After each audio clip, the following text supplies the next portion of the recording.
lendo Tom Jones de Henry Fielding, parte 1. O calhamaço de 2022 começou a ser lido no apagar das luzes de 2021, em 30 de dezembro mais precisamente. Admito que o critério para a seleção foi unicamente ser um livro de muitas páginas, já que a minha edição tem 846. Só depois de começar a leitura que fui atrás de mais informações a respeito. E o que descobri? Há uma adaptação de Tom Jones publicada no Brasil com tradução de Clarice Lispector, voltada ao público jovem, que tem pouco mais de 300 páginas. Torço o nariz para adaptações de livro para livro. O texto fatalmente passará por um filtro que, na minha opinião, é muito radical. Além dos cortes no texto, haverá mudanças de expressões, palavras e outras coisas que visam tornar a obra mais deglutível a um leitor neófito que, para mim, comprometem a integridade da obra. Na tradução, já é esperado que aconteça algum sacrifício em nome da compreensão, que pode ser remediado com notas de rodapé. Na adaptação, não tem jeito. Entendo que um leitor novato deve começar do mais simples rumo ao mais complexo e ponto. Tom Jones é a 100ª obra da lista, os 100 melhores livros de todos os tempos, publicada pela revista Bula no Brasil, seguindo a classificação do site The Greatest Books. Foi publicada em 1749 pela primeira vez. Poucos anos antes, ingleses e escoceses se engalfinhavam nos últimos levantes jacobitas, uma série de insurreições, rebeliões, batalhas nos reinos da Inglaterra, Escócia e Irlanda, ocorridas entre 1688 e 1746. As insurreições tinham o objetivo de reconduzir Jaime II da Inglaterra e mais tarde os descendentes da casa de Stuart para o trono após este ter sido deposto pelo parlamento durante a Revolução Gloriosa. Caso te interesse, o período final desse conflito é retratado na série de TV Outlander. Pesquisando na internet, vi várias fontes afirmando que Tom Jones é considerado o primeiro romance moderno, o que está errado, pois esse mérito é de Don Quixote de Miguel Cervantes, publicado em 1605. Talvez a confusão esteja no fato de que Henry Fielding, autor de Tom Jones, é um dos fundadores do romance inglês moderno. Henry Fielding, pelo menos em Tom Jones, pareceu-me um erudito bem-humorado. Seu texto é salpicado de tiradas engraçadas, indiretinhas do bem, citações em latim, referências a filósofos como Platão e Aristóteles, autores como Shakespeare e Homero. Isso traz outro aspecto que endossa a opinião que dei um pouco antes sobre leitores principiantes. Tom Jones, para quem tem pouca bagagem literária e cultural, será um livro chatíssimo. Fielding é adepto do poema épico cômico em prosa, uma forma artística semelhante à das epopeias da antiguidade, onde traz um espelho realista e uma reflexão crítica sobre a vida de seu tempo. Em Tom Jones, você o verá apontando a hipocrisia das personagens santarronas que vivem recitando versículos da Bíblia e arrotando moral cristã em público, mas que em privado falam mal dos outros, fazem intrigas ou, pior ainda, aproximam-se das pessoas apenas por interesses financeiros.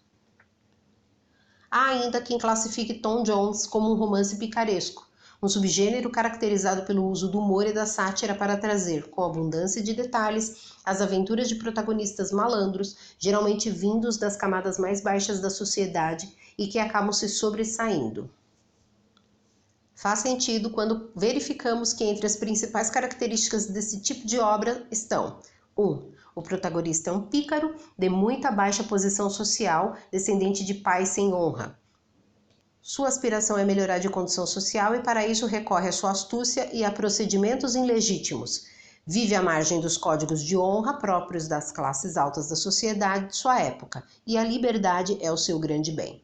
2. Intenção satírica e estrutura itinerante. A sociedade é criticada em todas as suas camadas. Assim, o pícaro assiste como espectador privilegiado à hipocrisia que representa cada um dos seus poderosos donos, aos quais critica desde a sua condição de deserdado porque não dão exemplo do que devem ser.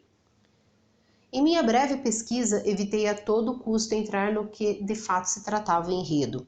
A classificação do romance picaresco que expus há pouco só foi pesquisada depois de eu ter lido os 3 primeiros livros de Tom Jones, o que deu exatas 112 páginas.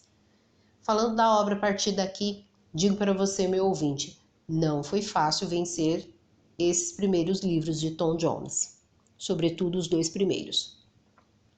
Henry Fielding tem uma escrita peculiar, com emprego frequente de ironia, acompanhada de um texto cuja linguagem rebuscada e cheia dos rapapés me punha a pensar com frequência no trabalho extra que teve o tradutor para dar forma em português gracioso e bastante inusual para os dias de hoje.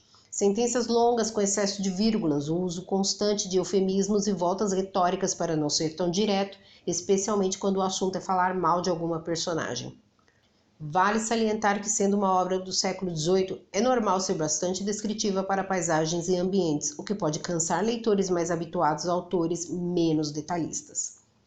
Tom Jones é composto por 18 livros, cada qual subdividido em capítulos. Na forma, os capítulos são curtos e abundantes, divididos em vários deles como se narrassem cenas, com um olho de 2 ou 3 linhas que introduzem o assunto e geralmente um primeiro parágrafo em que Fielding, ou o narrador, fala com o leitor, tentando explicar ao leitor questões que sua linguagem rebuscada não deixe tão evidentes, sempre com algum humor.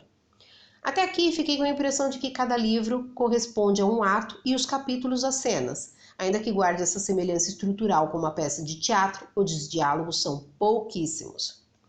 Nos 3 primeiros livros somos apresentados ao Sr. Alworthy, sua irmã Bridget, a governanta Deborah Wilkins, como personagens mais recorrentes, e a Tom Jones. No primeiro capítulo do livro 1, o narrador manda os críticos às favas, dizendo-se o melhor juiz de sua história, mandando que fossem cuidar das suas vidas, não se metendo no que não lhes dissesse respeito. Fino ele, não? Você pensa que para por aí? Ouçam essa, abre aspas. Enquanto não apresentarem a autoridade por cuja virtude se constituíram juízes, não me sujeitarei à sua jurisdição, fecha aspas. Ponto e basta. Dei muita risada nessa hora. A seguir, conhecemos o fidalgo Alworthy, um juiz viúvo, rico e sem filhos, homem virtuoso e de coração bom.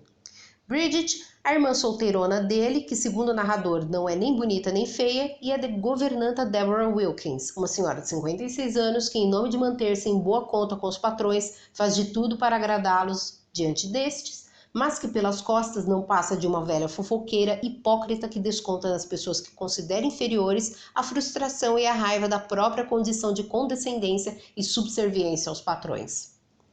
O narrador prossegue contando que depois de passar 3 meses em Londres a negócios, Alworthy retorna à sua casa no interior e é surpreendido ao deparar-se com um bebezinho em cima de sua cama. O bom homem resolve dar-lhe o nome de Thomas, decidindo cuidar dele como se fosse um filho, embora não o tenha adotado. Manda Deborah Wilkins à vila para tentar descobrir a origem da criança.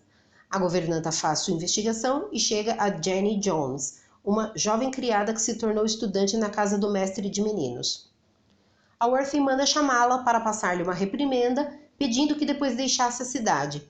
Com a ajuda de Alworthy, Jane se muda para um sítio distante. No capítulo seguinte, conhecemos os irmãos Blifil, o mais velho um médico fracassado e o mais jovem John, com 35 anos, capitão do exército. Os dois sabem que Alworthy não deseja casar-se novamente e que o patrimônio deste será herdado pelos filhos que a irmã Bridget eventualmente venha a dar à luz. John Blifil, o safado interesseiro, passa um mês flertando com Bridget, até que acabam se casando. Tendo logrado êxito no primeiro passo para o golpe do baú, John passa a destratar o humano que até então era parceiro no crime. O homem por fim se enche e muda para Londres, onde morre. Aqui acaba o livro 1. No livro 2, ficamos sabendo que Bridget tem um filho, o que aumenta a ânsia de John por livrar-se do bebê Thomas. Ele chega ao cúmulo do absurdo de usar a moral cristã da maneira mais porca e pervertida para tentar convencer o cunhado de que fazer o bem ao pequeno Tom é condescender com o pecado de sua mãe. Mas Alworthy tem uma enorme afeição pela criança e é sábio bastante para não se deixar envenenar pelo peçonhento do Blifil. Do jeito que coloca as coisas aqui, você pode ficar com a impressão de que Blifil deixe eventualmente transparecer o desejo de ver Tom longe de casa. Que nada, leia o livro e você ficará enojado com a falsidade e a perfídia desse verme. Na cidade, a partida de Jenny provoca desdobramentos. Como disse antes, ela foi criada de um mestre de meninos, o Sr. Partridge, cuja esposa tinha um ciúme doentio do marido. Como Partridge começa a ensinar latim à menina, o que naturalmente faz com que ela passe mais tempo com ele, a esposa desconfia da proximidade dos dois e expulsa Jenny de casa. Meses mais tarde, descobre através da boataria da rua que a moça teve um filho. A notícia desperta na Sra. Partridge uma fúria cega ante a possibilidade desse bastardo ser filho de Partridge, seu marido. Ela surta e o agride. A fofoca da briga se espalha, chegando à governanta Wilkins, que, tal como o nojento Blifil, não gosta de Tom e quer tirar proveito da novidade. Esqueci de contar que, em princípio, Bridget também não gosta de Tom, apenas lhe dedica afeto para irritar o marido, pois houve um afastamento entre o casal que gerou ressentimento de parte a parte após o nascimento do filho deles. Tentam usar de novo o episódio do nascimento desonrado de Thomas e a moral para convencer a Worth a entregar o menino a Partridge, afinal a criança agora tem pai. Mas que gente do capeta, viu? Como a Worth é juiz, convoca o senhor e a senhora Partridge para julgar o marido pelo crime de agressão. A falsa imputação do crime e o depoimento dissimulado da senhora Partridge arruinam o professor, levando o casal à miséria. A senhora Partridge, por fim, morre de varíola e o senhor Partridge decide partir da cidade. A vida do capitão Blifil também não ia nada bem. Devido às tensões no relacionamento com a esposa, sua existência resumia-se em engendrar todo tipo de artimanha sutil e peçonhenta na tentativa de livrar-se de Thomas e a planejar como gastar a fortuna do cunhado quando este finalmente morresse. Pois não é que Blifil teve um derrame e bateu as botas? Sabe aquele ditado Deus castiga? Então... A história dá um salto de 12 anos. O narrador é enfático em dizer que, quando não houver o que relatar, ele não tomará o tempo do leitor com encheção de linguiça. No capítulo seguinte, o narrador representa no diálogo do padre com o filósofo as tensões entre fé e ciência. Adiante empenha-se em esclarecer bem o porquê do diálogo, para que o leitor não fique com a impressão de uma dicotomia vulgar. No trecho a seguir entendemos o que ele queria dizer. Aspas.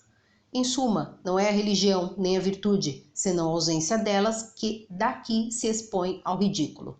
Se o Sr. Thwackum não tivesse negligenciado demais a virtude e Square a religião na composição dos seus diversos sistemas, e ambos não tivessem posto completamente de lado toda a bondade natural do coração, nunca teriam sido apresentados como objetivos de irrisão nesta história, na qual prosseguimos. Fecha aspas. Agora fica claríssimo. O narrador acredita que os homens se apegam tanto ao que defendem como valores e crenças inegociáveis que colocam em segundo lugar o que devia vir em primeiro, o bem maior através da bondade. Thomas e Master Blifil, filho de Bridget, eram educados em casa por esses preceptores, o padre e o filósofo. A Worth assim o queria, pois entendia que o sistema escolar poderia incutir vícios nos meninos. Meus leitores, estamos falando dos anos 1750 e já nessa época havia preocupação com a qualidade da educação oferecida pelo governo. Tom tinha 17 anos e Master Blifil 16.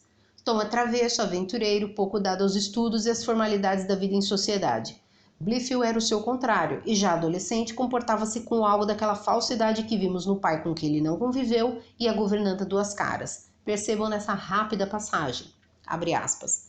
Master Blifil tinha habilidade suficiente para querer graça tanto de Thwackum como de Square. Diante de um era todo religioso e diante do outro todo virtude. E quando os dois se achavam presentes, ficava em profundo silêncio, que ambos interpretavam em favor dele e deles.